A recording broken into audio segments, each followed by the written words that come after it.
Yeah, so one thing that I'm looking very closely at, and I think your viewers might be interested in as well, is the rise of Pax Judaica.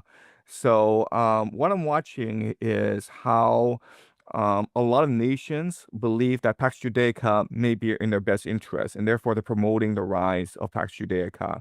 So, the United States promoting the rise of Pax Judaica, that's understandable. But if I'm Russia, Israel would be a very good trading partner because eventually Russia's going to win this war in Ukraine. It's going to control the Donbass, and therefore it's going to be able to control about a third of the world's carbohydrates. Where's my market? My market is in Africa. My market is in the Middle East, and so Israel would be the perfect entry point into these markets, right? So if I'm Russia, I think that Pax Judaica works to my benefit.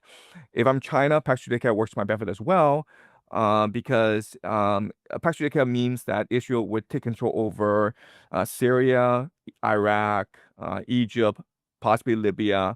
And as such, Israel would need a lot of infrastructure spending. It would need a lot of infrastructure projects. It would also need to spend a lot of money on data centers, on artificial intelligence, and create this massive surveillance state to watch over the Greater Israel project of Pax Judaica. So I think like the big surprise for the next 5 to 10 years is the rise of Pax Judaica, and that's something I'm watching very closely right now.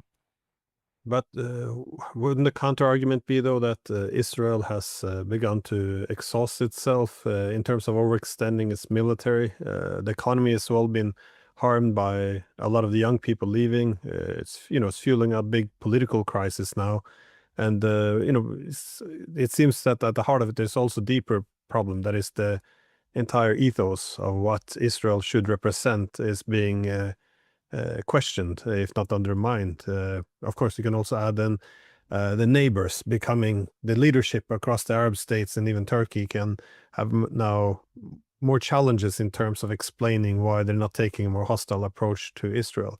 Given that also the US is in relative decline and other as its main protector, usually one hears the opposite argument, though, that Israel is finished, essentially. Right. How would you So, respond to that? so I think the nation of Israel and Pax Judaica are not the same thing. Okay, the nation of Israel is very much a Zionist project. I think Pax Judaica would be a project of transnational capital or finance. So let's just say I have $1 billion and I need to go invest this somewhere. I don't want to invest in the United States because the United States is $38 trillion in debt. It is divided and it seems to be on the very brink of civil war. So it's kind of silly for me to put $1 billion in the United States. So where do I put this money? Well, the only place where I can put this money and see it grow over time is Israel.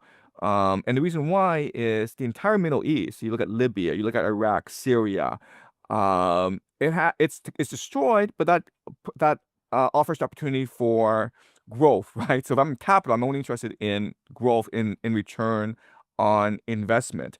So, and I think like it's every wealthy person thinks like that. I think like if I had $1 billion in the bank, I had to put my money somewhere. I would put it in Israel, and not only that, but I would do my hardest. I would work very hard to ensure that Israel wins out. And as you say, maybe there's something that the Israelis themselves don't want, but often history is decided by those with power as opposed to the people themselves. That's a very interesting perspective. I hadn't looked at it from that angle. So yeah, before you go, where can people find you and follow your work?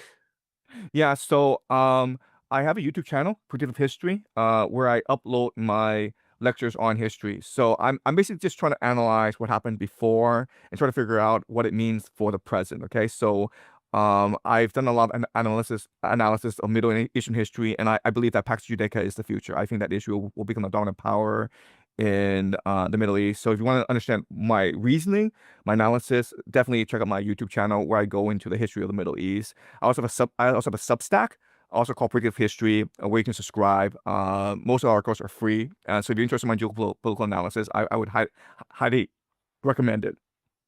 Yeah, thank you. Yeah, we should have devoted more time to the Middle East, but maybe next time. So thank you Okay. so much.